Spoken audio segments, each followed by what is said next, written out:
Who are you referring to when you say people are being destroyed? Are you referring to people like yourself? You know, if you look at, for example, Jeffrey Epstein. Jeffrey Epstein conducted a conference called Confronting Gravity. I don't know who Jeffrey Epstein was, but I would certainly bet money that he was a product of at least one or more elements of the intelligence community. The CIA, the FBI? Those are ours, right? Department of Homeland Security has some of this stuff. Geospatial intelligence has some of this. You know, it's a large network. I'm talking about people like David Grush. I'm talking about people potentially like David Fravor. I'm talking about people like Jake Barber. I'm talking about scientists like Leo Szilard. Imagine if Leo Szilard didn't know that the Manhattan Project was going on, or Jack Raper, a journalist who broke a story. These people all think that they're doing their jobs. I desperately want to know why Jeffrey Epstein knew so much about my work. And I want to know why he was connected to my graduate program. I was in the Harvard mathematics department. Jeffrey Epstein was absolutely connected to the Harvard math department. I want to know why. How was he connected to the math department? You're pushing me to say things I'm not going to say. But I don't mind. I'm curious. I'm not trying to push you. I understand, Yeah. but I'm just not going to do it. I'm saying that anybody who wants to... You say he was connected to the math department? To the Harvard mathematics department. How did you know he was connected? You can Google it. You could Google it right now. This is not... I can point at all sorts of stuff that's hidden in plain sight. So I'll take your word for it. And the assertion that I'm picking up on is that Jeffrey Epstein was planted in your world to keep... I'm not saying he's planted. I don't know who he was. I don't know who ran him. He certainly was not a financier in any standard sense. Really? That was a cover story, yes. The way that we know Jeffrey Epstein, in the UK especially, is just this guy who was this rich guy who had this island, who brought people there and then did these despicable things there. Disgraced financier Jeffrey Epstein. Yeah, that's the story. Disgraced financier Jeffrey Epstein. It's called perseveration. He was a disgraced financier. What kind of a financier? A disgraced one. What was his name? Oh, he was disgraced financier Jeffrey Epstein. They perseverate that into your mind so that you auto-complete that in your LLM life. Do you believe that that's what Jeffrey Epstein was? You met him. Yeah. I Was can he a tell that disgraced financier? he wasn't a financier the day I met him. What was he? He was a weird guy who didn't seem to know a lot about currency trading. Claiming to run a multi-billion-dollar FX hedge fund. When you say a weird guy, what made him weird? Same stuff I've said on Chris Williams. I'm not going to go back through that. Just my point is you're getting a different interview, right? Mm-hmm. So what I'm trying to get at is Jeffrey Epstein knew a tremendous amount about my work when nobody knew anything about my work. And he had a pipeline into me that I didn't understand, which is that he was connected to my graduate program. And you can check out the conference called Exploring Gravity. And hosted physical workshop called Confronting Gravity. Confronting Gravity, that's right. In March 2006. Yeah, what is Jeffrey Epstein? Jeffrey Epstein is very focused on gravity. Was it a gravity conference? Yeah. It was about gravity? Yeah. What the fuck was he doing talking about bloody gravity if he's a financier? It was very important to get Nobel laureates and some of the smartest people on Earth to come to the Virgin Islands and talk about gravity. Stephen Hawking was there, David Gross was there, Lawrence Krauss was there, Lisa Randall was there, right before his conviction. And I'm telling you, he was very focused on the Harvard math department, and he knew all about me in ways that he wasn't supposed to. I have to be clear. I have to be clear on my understanding of what you're saying. From what I understood, and you can say, Steve, I'm not going to answer that, whatever, but I just have to, because you've opened up a curiosity hole in my mind, Sure. So let me try and fill it, even if it's the conversation I had with Chris. I'll just evade you. Fine. Fine. Like, fine, you're within the right Wonderful. to evade me. And I hold the right to ask, which is, so what I'm hearing is you believe, and I'm just going to say it how I think it, is what I'm hearing is you believe that Jeffrey Epstein was not a financier. He was planted in some way to interfere. He was a construct, is what I said. He was a construct in some way to mess with the progression of physics? Jeffrey Epstein, apparently, I think I'll tell you what I said. When I met him, when the meeting was over, I immediately called my wife and I said, I have just met a construct. She said, what do you mean? I said, this person is not who they claim to be. Somebody has constructed this human being to be something that they are not, which is a hedge fund genius. Somebody who could understand the euro and the yen like nobody else. Bullshit. Not true.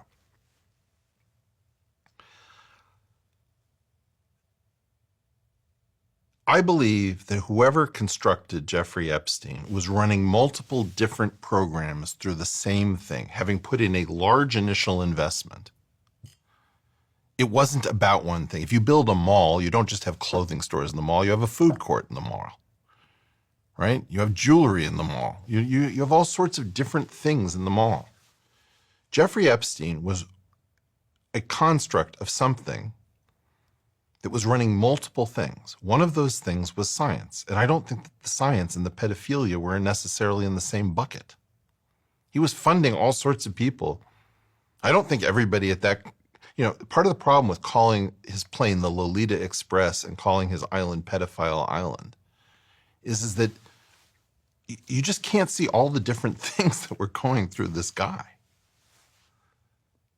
I don't think almost any of those scientists are exposed, maybe a few of them, but very few of them, to anything really horrible. I think he was trying to keep a periscope on everything that was interesting. And I think that his girlfriend's father, Robert Maxwell, was all through scientific publishing. And I think Pergamon Press was in part a control mechanism for making sure that revolutionary discoveries were taking place within a framework. Anybody can, look, you can write a Substack article and you can hit post and suddenly the world has access to your Substack article.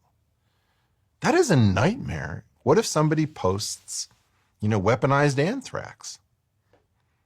What if they do the equivalent of saying, what if there's a neutral proton? So you think he was controlling science? I think that Robert Maxwell was in part trying to control science. I think Jeffrey Epstein was in part trying to fund science, trying to control it. I don't really know. Again, part of the problem with why conspiracy theorists have a bad name is that they're not content to live in ignorance. And I am. I know something is really off with this story. If you look at me saying things like, you don't know whether Biden is going to make it to November. Ha, ha, ha, Eric, what an idiot, blah, blah, blah, okay? Then he has a debate. He doesn't make it to November. I'm not Nostradamus. I'm just dumb enough to say something in public that makes sense. Let me say something in public that makes sense. Our national security people suck at their jobs. The people who are in charge of the Department of Energy, which is masking the Department of Physics, which is masking the Department of Nuclear Weapons, right? The Atomic Energy Acts, which are really about atomic weaponry, recast as Atoms for Peace or who knows what. Jeffrey Epstein, who is not a disgraced financier. The newspapers that have always had a national interest component and have liaisons so that they can work with the CIA and the State Department and they do each other's bidding and scratch each other. This whole network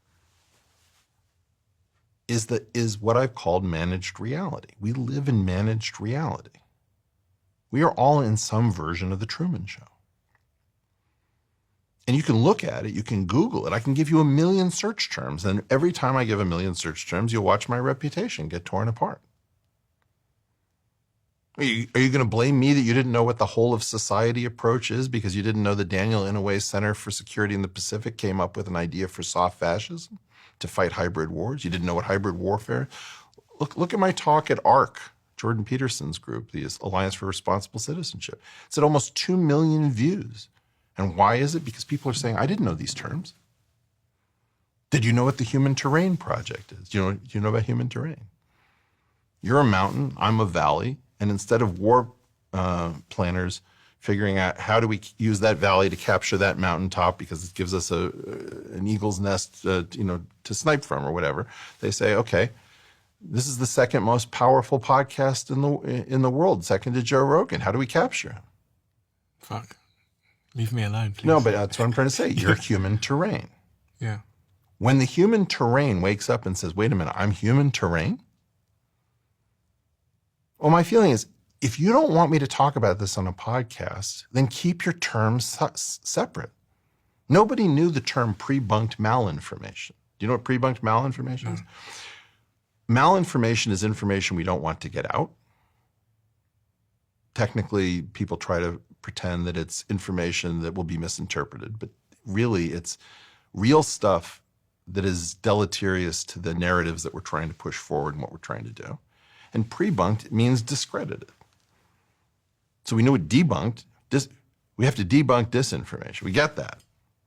But you didn't know that we had to pre-bunk malinformation, which is we have to destroy truth tellers. What do you think that means for people like me as podcasters? You know, because we're doing these long-form conversations. You'll snap back. You'll say, that was a really interesting talk. And then you'll have somebody else on who'll be talking about the importance of melatonin and how we don't understand the role of sleep. And you'll have somebody else, on who will be talking about how do you do a clothing brand from scratch and turn it into $1 billion unicorn. You're not going to stay here on this topic. This is your time with me, and it'll have some effect, and it'll start to fade. And that's what this is. I'd love to be doing my podcast. I just don't know how to do it safely. I want to talk about taking our lives back from the intelligence community. I want to talk about taking our lives back from Silicon Valley, even though those people are my friends. I want to talk about taking my life back from the phone, from despair, from not having a future. I want to talk about having a glorious existence that is not mediated by morons who sit inside the Beltway and play with large budgets and hurt people, particularly really good people who are good at their job, who are trying to figure out how to advance humankind, their family, the national interest, and get fouled. I did not ask for Jeffrey Epstein to fall into my life. I met him once. But it was enough to know, holy cow, the Harvard math department can't be what I think it is. Why was he there? I never heard his name when I was there. Is that where you met him, in No. Harvard? No. I think very powerful people at JP Morgan told me I needed to meet him. He didn't want to talk about finance. He wanted to talk about science. You can't do your podcast safely. My employer was a special informant to the FBI. He's like one of my closest friends. I'm not going to say who it is. Your employer? Yeah, and one of my closest friends. I live under a periscope. Proctoscope is really what I meant. But yeah, I want to do physics, man. I'm really, really good at it.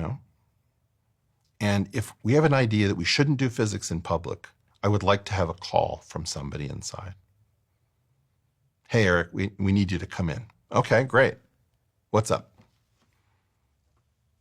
But I didn't use your resources. I didn't use your grants. Nobody ever informed me. My God, nobody ever informed me about restricted data. How many people on Earth know that there's a doctrine that says physicists don't have free speech? We can execute you for doing your job. It's never been tested in the courts, and I hope that the Supreme Court will not allow that. But if we have a problem that is so serious in theoretical physics that it needs the world's largest exemption from free speech, we need to amend the Constitution. You can't just do this as a sneak attack where you reserve the right casually to hook the 1917 Espionage Act up against the 1946 and 54 Atomic Energy Acts. I've canvassed my physics colleagues. You know, like one of the memes against me, which is very funny, is that no physicists take me seriously when I'm in their offices all the time. I just don't know what my life is. And with this latest advent of war in the Middle East, are you really going to pretend that if you can Google all of these things that I have no idea what I'm talking about? I'm looking to have a conversation with my own government. I'm looking to have a conversation about theoretical physics. And I can do it quietly, but I have rights, and I do not believe that the 1946 and 1954 Atomic Energy Acts are constitutional. Try me. There is no restricted data. You can't do that to an American. And you can't just keep mounting covert influence campaigns, you know? I just spent 5 days in the physics department. I'm not allowed to say that it was 5 days in the physics department as a visitor. I gave a talk. I'm not allowed to say that I gave a talk. I don't know what this is. And I'm tired of it, you know? It's just like,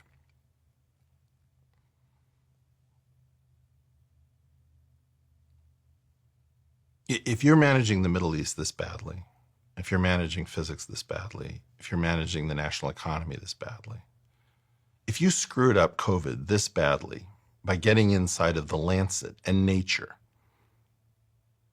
you know, peer review is this fake thing that supposedly stretches back to the founding of the Royal Society. And it's very clear from the scholarship around it that it comes out of a period between 1965 and 1975, initiated by the Medicare Act, predicated on the need for editors for the journal expansion founded by Pergamon Press and Robert Maxwell. By 1975, there's a giant battle between the NSF and both fiscal and cultural conservatives against something called Man, A Course of Study, or MACOS, where peer review was born in a Utah clinic, came out of the medical literature because the federal government in 1965 with the Medicare Act picked up the need to pay for so many medical procedures. They wanted to say, why are we assigning this many medical procedures? The doctors circled the wagons and said, we will peer review each other. Then by 1975, the NSF was under the microscope, and they used peer review as a self-defense of last resort to say, we will be reviewing each other, right? Peer review is a myth. The scholarship is clear as day. I can't keep going on the world's largest podcast saying everything that can be Googled and figured out and just constantly have as my reward that the government refuses to have a conversation with me and sends its gaggle of idiots to harass me. You think it's doing that? It's sending a gaggle of... Yes, I do. I do think that some of them are actual idiots who just enjoy causing problems. But I think more than anything, we have a real problem. Science is too powerful. If you wanted to just cut to the ultimate core of this, if 4 amino acids can shut down planet Earth, if, a 9-page paper solving the double spend problem can create a new currency not backed by violence, but backed by mathematics. If the concept of an inner product in a large vector space generates something you can't tell isn't a human being in 2017, do you have any idea what the power of the human mind is at this point? Linear algebra can create something that you would fall in love with. It can create the most beautiful music you can imagine, or it can animate a photo of a dead relative so that you can actually have the experience of having some video of you with a great-grandparent you can't even remember. Science is the most amazing, powerful, crazy stuff possible. And we spend a fortune trying to convince people that scientists are worthless, that scientists are incapable. And in large measure, they've convinced the scientists themselves. My colleagues, the supposed physicists, will spend their entire lives pretending to do physics and retire without ever having actually done any. I was in this physics department I was just in. It's been a long time since I've spent that long as a visitor. The top people in this physics department professed that they had no interest in the physical world, that they only cared about the mathematics that they were doing. And I just thought, you're in a theoretical physics group, and you profess openly that you have no interest whatsoever in the physical world. Well done. I don't know who you were. I don't know how you did it, but it took you 4 decades to get the physicists to stop caring about the physical world. Somehow what we did is we stopped the world's most powerful and the world's most important group from making progress. And why Elon Musk is not out here saving this by just throwing a few billion at it. You know, Elon, if you're out there, it's Ad Astra, yes or no. Mars is a stopgap message. Do you want to go to the stars? Is there something we don't know? To the Department of Energy, do you want to have conversations? Is there anyone at all out here? That's my question. That's why I do the podcasts. And it's, by the way, I'm repeating myself. I've said this before. Send lawyers, guns, and money. There's no one out here. But I will say this. If we could get out of here, you know, in terms of transcendence, in terms of things that are really exciting, there's nothing that I had greater pleasure at as a father than taking my children for meteor showers. We take the dog, go to a secret location outside of Los Angeles that's quite dark, and we just lie under the sky and watch for hours, you know, and look up at the heavens and think, my God, that's a destination. That's someplace I could go. I don't think that there's a more inspiring thing than to figure out the infinity of space, all of these galaxies and the deep field photographs of these space telescopes filled with worlds. And we're stuck here. It's like, it's enough already. Time to go. Let's have some fun.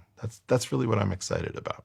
If you love the Diary of a CEO brand and you watch this channel, please do me a huge favor. Become part of the 15% of the viewers on this channel that have hit the subscribe button. It helps us tremendously, and the bigger the channel gets, the bigger the guests.